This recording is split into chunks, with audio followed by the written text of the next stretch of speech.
Il y a quelques jours, j'étais chez un pote, et il a lancé un jeu qui m'a fait douter de mon propre cerveau. Je vais vous parler de Superliminal, un jeu où ton cerveau est ton pire ennemi, et où tu remets en question toute ta vie à cause d'un foutu échiquier qui change de taille quand tu le regardes de travers.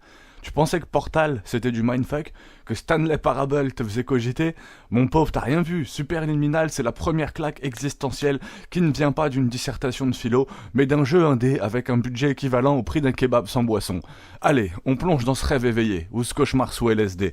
On sait pas trop, mais c'est super agréable. Une leçon de physique pour les nuls. Le concept, simple sur le papier, hein. Tout est une question de perspective. Tu prends un objet, tu le mets plus loin et boum, il devient gigantesque. Tu le rapproches et boum, il devient minuscule.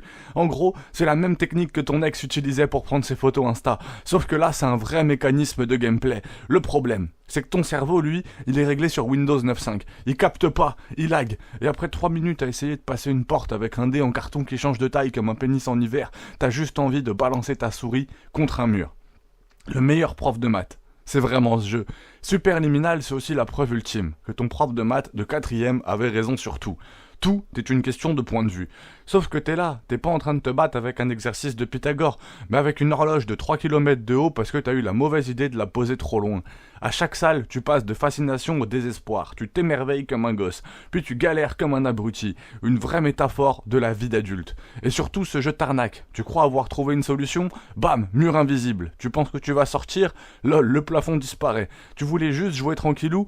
Nope, t'es coincé dans un rêve qui ressemble à une pub Apple sous acide. Le scénario te fait douter de ton existence. Parce que oui, franchement, derrière cette overdose de mindfuck, il y a aussi une histoire. Enfin, un truc qui ressemble vaguement à une histoire. T'es impatient dans un programme de thérapie pour les rêves, tout est fait pour que tu remettes en question la réalité. Tu joues, mais en fait, c'est le jeu qui se joue de toi. Et plus t'avances, plus tu sens que t'es dans une expérience sociale, organisée par un mec qui aime beaucoup trop Black Mirror. Les messages subliminaux, la voix off très creepy, les couloirs qui n'en finissent pas, le design de plus en plus oppressant, ça commence comme une balade dans un musée d'art contemporain, ça finit en crise existentielle sous LSD. Conclusion, tu devrais aimer, mais tu vas quand même souffrir un peu. Superliminal, c'est une masterclass. En level design, y a rien à dire. Une leçon de game design, une énorme claque psychologique, mais aussi un petit simulateur de burn-out. Si t'aimes te sentir intelligent, ce jeu va te faire kiffer. Si t'aimes te sentir con, il va aussi te faire kiffer.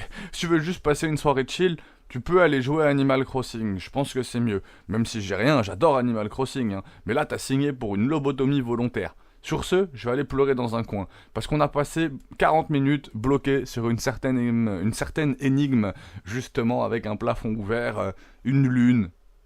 Je vous donne un petit tip, c'est un très bon jeu, franchement, on l'a fait sous Frozen. Regardez mon gars jouer, c'était très très très agréable. C'était un jeu très très cool. Donc vraiment, n'hésitez pas, je pense que vous pouvez foncer. Si vous avez aimé les jeux qu'on parlait un peu dessus, Stanley Parable, etc., foncez. Parce que ce jeu est vraiment cool. C'est un mensonge, hein, mais ton cerveau en fait est un mensonge, ta vie est un mensonge. Superliminal, c'est un jeu où la perspective est la clé, où les objets changent de taille selon ton angle de vue, et où tu finis par remettre en question la réalité elle-même. Si tu pensais que Portal, justement, on en a parlé, où Stanley Parable était mindfuck, prépare-toi à souffrir. Une expérience unique, fascinante, un petit peu frustrante. Bisous, et souviens-toi, tout est une question de perspective. Abonne-toi, pouce bleu. Kenshi, le jeu où même la misère est une feature. Ah, Kenshi, ce jeu qui te balance dans un désert apocalyptique, sans tuto, sans pitié et sans respect pour ton temps libre. Un jeu où tu peux littéralement commencer en esclave et finir en roi, ou en tas de viande oubliée au fond d'un canyon. Bienvenue dans Kenshi, ce simulateur de darwinisme plus violent de l'histoire du gaming. Ici, aucune quête guidée, pas de PNJ bienveillant, juste une terre hostile où chaque erreur se paie cash et où la seule vraie loi c'est la castagne. L'expérience Kenshi c'est une pénible ascension vers la grandeur, ou pas. Tu commences avec un slip, un bâton. Littéralement. Tu marches 3 mètres et t'as une bande de cannibales aux trousses prêts à te faire cuire à feu doux. Pas de soucis, tu tentes de fuir. Mais ton personnage a les stats physiques d'un gamin asthmatique. Tu trébuches, tu ramasses un coup de machette sur la tronche et boum. Bienvenue dans la mécanique des blessures permanentes. Car oui, dans Kenshi, tu peux perdre un bras, une jambe, voire ta dignité en moins de 5 minutes. Mais c'est pas grave, car tu peux aussi les remplacer par des prothèses mécaniques et devenir une sorte de cyborg badass. Encore faut-il survivre assez longtemps pour te payer ça. C'est un monde sans pitié. Les vrais s'y retrouvent, les autres souffrent. Les factions, elles en ont rien à carrer de toi. Les samouraïs vont te racketter, les esclavagistes vont te capturer, les bandits vont te tabasser juste pour le fun. Tu veux un chez-toi? Prépare-toi à te battre pour chaque foutue planche de ta cabane. Tu veux recruter des compagnons? Soit t'as de la thune, ce qui est rare, soit t'es prêt à faire copain-copain avec des éclopés du désert. Et, si tu veux vraiment marquer l'histoire, tu peux bâtir ta propre cité, mais avec une armée privée, parce que crois-moi, le premier jour où tu poseras une pierre, une horde de pillards viendra voir si t'as du loot à leur offrir. Alors, c'est un chaos absolu, mais c'est une liberté qui est totale. Malgré toute cette souffrance, Kenshi, c'est un putain de chef-d'œuvre. Chaque partie est une histoire différente, chaque victoire est un triomphe mérité, et chaque défaite une anecdote douloureuse mais mémorable. Si t'aimes les jeux où le monde entier essaye activement de te tuer, et où tu dois te battre pour chaque foutu morceau de pain, alors Kenshi, c'est pour toi. Sinon, tu peux retourner jouer à Animal Crossing, on t'en voudra pas. Et si tu veux que je fasse des vidéos sur le jeu, pouce bleu et commentaire. Core 6. Ce moment où From Software s'est dit, bon, on a traumatisé les joueurs avec Dark Souls, Elden Ring et Sekiro. Et si on leur foutait des robots de 10 tonnes qui se foutent sur la gueule à 300 km/h? Et c'est ainsi qu'est né Armored Core 6, Fires of Rubicon. Attention, c'est un de mes jeux préférés. C'est un jeu qui te met aux commandes d'un mecha hyper customisable dans des batailles aussi stylées qu'exigeantes. Mais alors, est-ce que ça vaut le coup? Est-ce que c'est un Souls-like avec des Gundam ou bien un vrai retour en force pour la licence? Accroche-toi, je vais te parler de tout. Moi, c'est le premier que j'ai fait, Armored Core 6, et j'ai été sur le cul, c'est un jeu incroyable. Le gameplay, c'est un mélange de vitesse et de destruction massive. Si t'as jamais touché un Armored Core avant, laisse-moi te résumer cette expérience avec une phrase simple. Imagine un jeu de baston ultra rapide où ton perso est un tank volant qui fait des clashs latéraux comme un cocaïnomane sous Red Bull. Armored Core 6, c'est un balai de missiles, de lasers, de coups de poing mécaniques qui te font comprendre qu'il y a un avant et un après dans ta carrière de gamer. La mobilité, c'est un art de vivre. Si t'espérais un jeu de méca lent et lourd, oublie direct. Ici, tu voles, tu esquives, tu boostes dans tous les sens. Et si tu restes immobile plus de 3 secondes, c'est que t'es mort. Le jeu exige une réactivité de ninja cybernétique et t'apprends rapidement que le sol, c'est pour les losers. La customisation, si t'aimes bidouiller, si t'aimes passer 3 heures dans un menu à ajuster poids, vitesse, équilibre, énergie, type d'armement de ton mecha, tu vas adorer Armored Core 6. Chaque boulon peut faire la différence entre une victoire éclatante et une humiliation publique. Tu veux un mecha bipède ultra léger qui spamme des lasers? C'est possible. Tu veux un tank volant qui envoie des roquettes plus grosses que lui? Aussi, amuse-toi. Si tu veux un robot full mêlée qui met des mandales cosmiques, c'est aussi possible. Le jeu te laisse vraiment créer ton style et chaque mission peut nécessiter un build totalement différent, même s'il y a un build qui est complètement pété. Un vrai plaisir pour les fans de personnalisation. Les combats de boss te regardent droit dans la main. On connaît From Software. Si t'as joué à Dark Souls, tu sais que From Software aime bien te proposer des gros boss qui te détruisent en 15 secondes pour t'humilier, des boss à 3 phases, 2 phases. Armored Core 6, ça fait pas exception. Les combats sont épiques, ultra intenses, et te forcent à réfléchir plus vite que tu ne peux pleurer. Petit conseil. Si un boss te fait souffrir, c'est pas souvent une question de style. De skill ou de style, un peu les deux. Surtout de skill, surtout dans ce jeu, souvent c'est juste ton build qui est nul. Repars au garage, regarde un tuto, change de stratégie et reviens lui exploser la tronche avec un autre style de mecha. Est-ce que c'est un jeu qui est pour toi? Il a quand même de très gros points forts. Des graphismes magnifiques, des combats nerveux, très stylés. Chaque mission est un mélange d'adrénaline et de chorégraphie guerrière, une vraie liberté de customisation, et parce que les choix influencent vraiment ton gameplay. Des environnements variés, très impressionnants. Franchement, c'est pour moi un des plus beaux jeux PS5, voire un des plus beaux jeux que j'ai eu l'occasion de voir. Il y a vraiment des paysages incroyables, la musique, le sound design, tout est vraiment aux petits oignons. Moi j'ai adoré, hein. J'ai passé vraiment des très très très belles heures sur ce jeu que vous pouvez faire 3 fois. Je ne l'ai fait qu'une fois, mais vous pouvez le refaire 3 fois sans... en plus, il y a vraiment une rejouabilité. C'est le genre de jeu que je pourrais refaire une deuxième fois avec grand plaisir, quoi. Surtout qu'il y a des nouveautés à chaque fois qu'on le refait. Les petits défauts, difficiles à prendre en main. Si t'as pas l'habitude, les premières heures vont te piquer. Et c'est vrai, mais j'ai pas vu ça, moi, comme un défaut. Vraiment, j'ai eu du mal, effectivement, les premières heures étaient assez dures. Mais en fait, cette prise en main des mechas est tellement jouissive une fois qu'on les maîtrise. Une fois qu'on maîtrise vraiment son mecha et qu'on a compris, c'est vraiment pas difficile à prendre en main. Et c'est là qu'on se rend compte même que le jeu est très très bon, voire excellent. Les combats sont... c'est comme un peu Hollow Knight en fait, Hollow Knight. C'est très juste. Les combats sont... On perd, mais on sent qu'on a perdu parce qu'on a mal fait quelque chose. On n'a pas perdu parce que le bonhomme réagit pas. Et c'est très très agréable. C'est vraiment le... Moi, le jeu, vraiment, j'ai kiffé pour ça. Même si c'est un peu dur à prendre en main, effectivement, les premières heures peuvent piquer. Mais par contre, on a cette sensation, comme avec... On a plein de jeux qui donnent ce sentiment. Anno fait un peu ce sentiment. Au début, on a l'impression que c'est super dur. Puis une fois qu'on arrive à gérer sa base, on a un tel sentiment de puissance. Et bah là, c'est pareil. On a du mal un peu à contrôler son mecha. Mais quand on finit vraiment par contrôler le mecha, et à la fin qu'on réfléchit plus, c'est-à-dire que ça fait cerveau, main, manette, mecha, et que le mecha réagit directement... c'est incroyable, vraiment c'est incroyable. L'histoire, elle est anecdotique aussi. C'est cool, mais t'es là pour péter des robots. Franchement, l'histoire, j'avoue, très anecdotique, et c'est dommage parce qu'il y avait vraiment moyen de faire quelque chose de cool. Peut être punitif aussi parce qu'un mauvais build peut te ruiner ta mission entière. Ça fait partie du jeu, c'est pas forcément un défaut pour moi. Est-ce que tu dois l'acheter ou pas? Bah si tu veux un jeu de mecha, dynamique, technique, exigeant, fonce les yeux fermés. Si t'espérais un sous-like en mode robot géant, c'est pas du tout pareil. Et si les jeux difficiles te frustrent, prépare-toi à revoir ta patience à la hausse. Armored Core 6, pour moi, c'est du grand spectacle. C'est un challenge et un pur plaisir pour ceux qui aiment peaufiner leur style de combat. C'est un vrai retour en force pour la série. J'ai pas eu l'occasion de faire les 5 premiers épisodes, mais franchement, le 6 Fires of Rubicon, j'ai même l'édition un peu spéciale où il y avait un poster dedans que j'ai pu accrocher au mur, et franchement, génial, vraiment génial comme jeu. Foncez, c'est du cinéma, vous allez passer 20 heures. Moi j'ai passé 20 heures sur un jeu magnifique. C'est comme si j'avais regardé un film 5 fois de suite.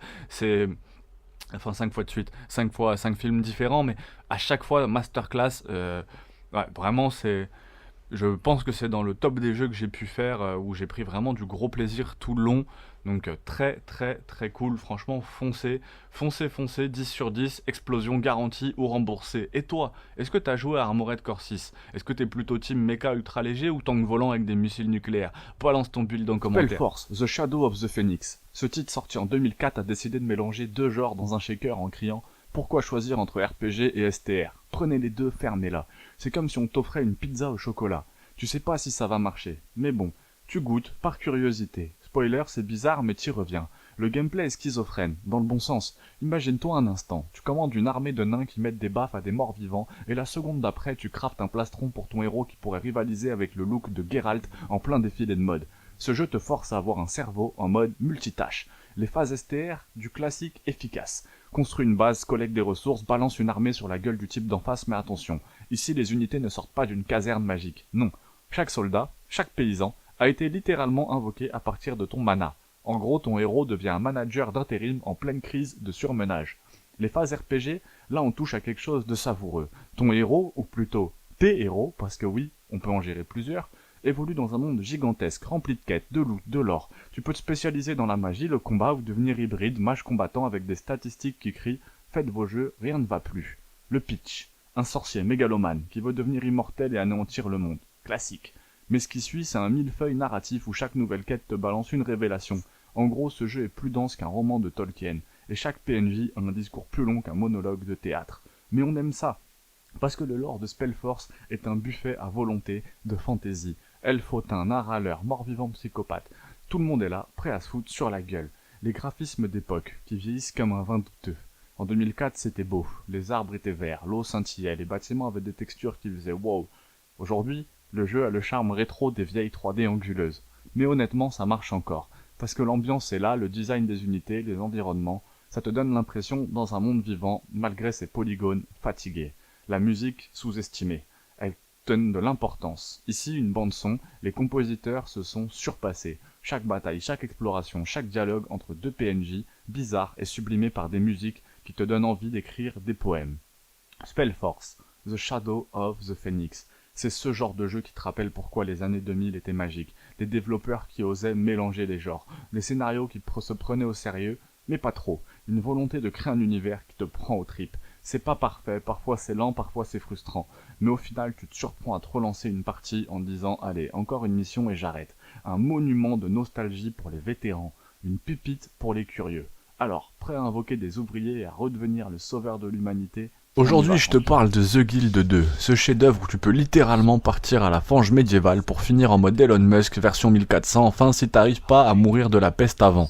C'est quoi ce bazar? The Guild 2, c'est pas juste un jeu de gestion. C'est une simulation de la vraie vie mais version Moyen-Âge. Pas de lootbox, pas de battle pass. Hein. Tu commences avec une petite échoppe, quelques piécettes, beaucoup trop d'ambition. Et là, c'est parti pour une grande aventure. Tu peux devenir riche, bah faut bosser. Enfin, ou voler, comploter, empoisonner tes concurrents, acheter des juges... La vraie vie médiévale, quoi. Le jeu te balance direct dans la gueule un système économique aussi stable qu'un château de cartes. T'essayes de vendre du pain, et bam, y a un marchand concurrent qui te colle un procès pour vol de recettes. Tu veux devenir maire de la ville, bah prépare-toi à filer des pots de vin à la moitié de la populace. Et peut-être, aussi accidentellement, à faire disparaître l'autre moitié. Le gameplay, Une prise de tête, mais vraiment une prise de tête géniale. Si t'aimes les jeux où t'es tranquille dans ton coin à farmer peinard, The Guild 2 c'est pas pour toi. Ici, tout est une question de pouvoir, d'alliance foireuse et de trahison bien sentie. Tu vas devoir jongler entre faire prospérer ton petit commerce et gérer des alliances plus fragiles qu'un parchemin en plein orage. Élections municipales plus tendues que des parties de poker. Et si tu joues mal tes cartes, ton personnage risque de finir sous la guillotine plus vite que tu peux dire « je suis innocent ».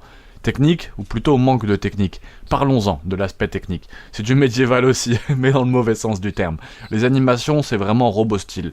Bug présent en mode je suis là pour te pourrir la vie, et interface qui te donne envie de jeter ton clavier par la fenêtre, mais c'est ce qui fait le charme du jeu. Parce que malgré tout, tu restes scotché à ton écran en te demandant pourquoi tu kiffes autant souffrir. En résumé, The Guild 2 c'est comme la vraie vie. Injuste, cruelle, pleine d'opportunités, et plein d'endroits où rage quitte. C'est le jeu parfait pour ceux qui aiment manipuler, trahir, dominer. C'est t'aimes les jeux où faut avoir 3 coups d'avance et un poignard sous la cape. Sinon, fonce retourner des patates dans Farming Simulator, mon brave.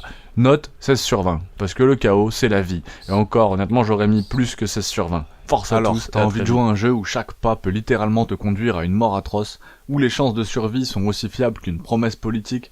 Bienvenue dans Fear and Hunger Termina, un jeu qui te fait réaliser que Dark Souls, c'était en fait les vacances aux Bahamas. Ici, tout te hait.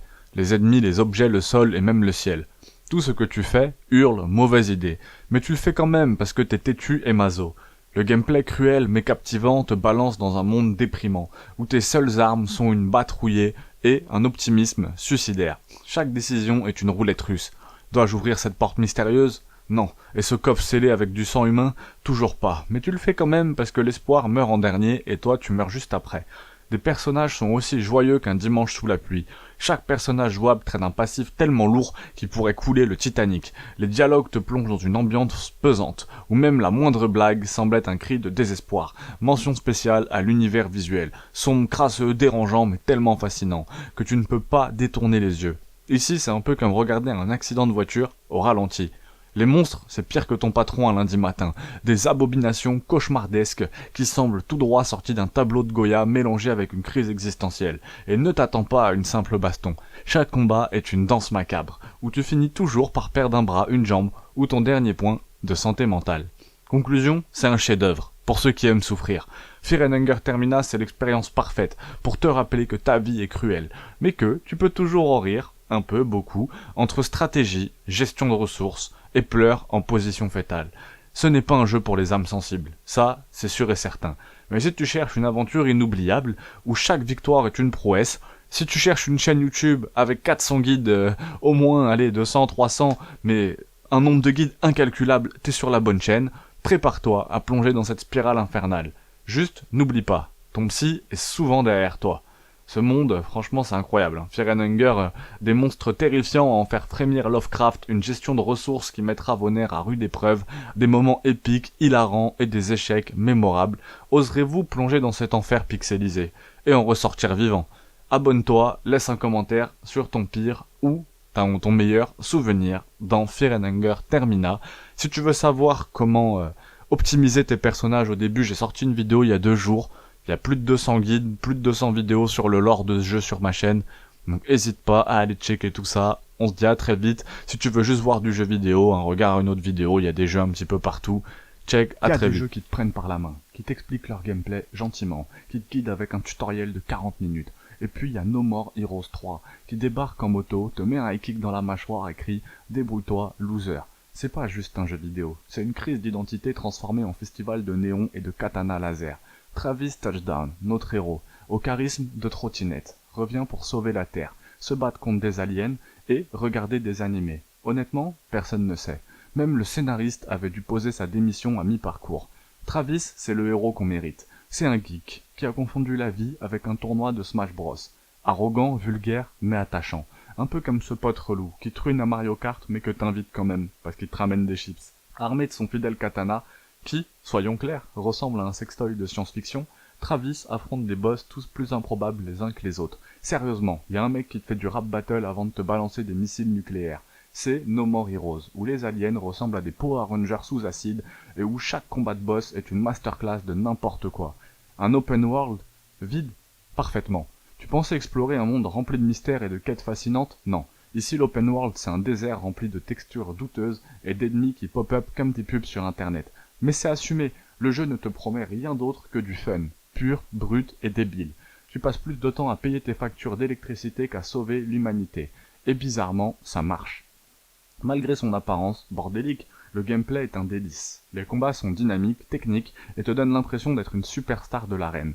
Même quand tu spammes le même combo comme un débutant, mention spéciale à la recharge du katana laser, où Travis fait un mouvement très subjectif. Bravo les gars, franchement, fallait oser. Une esthétique qui explose le quatrième mur. No More Heroes 3, c'est un hommage au kitsch, au rétro, et à tout ce qui brille trop fort. Chaque menu, chaque écran de chargement, chaque cutscene te crie « Je suis un jeu vidéo, deal with it ». Tu passes de la 3D pixel art des séries Z aux intros dignes d'un animé des années 80. C'est comme si Suda51, le créateur, avait sniffé toutes les idées qu'on lui avait refusées et décidé de toutes les intégrer. En conclusion, un what the fuck incarné. No More Heroes 3, c'est le jeu qui te met face à l'absurde, qui te fait rire, qui te dégoûte et qui te fait kiffer en même temps. C'est une ode à la créativité sans limite, un doigt d'honneur au conformisme et un rappel que le jeu vidéo, c'est avant tout là pour être fun. Alors prends ton katana laser, monte sur ta moto et prépare-toi à un ride chaotique qui te fera hurler « Mais qu'est-ce que c'est que ce bordel ?» avant de relancer une nouvelle partie.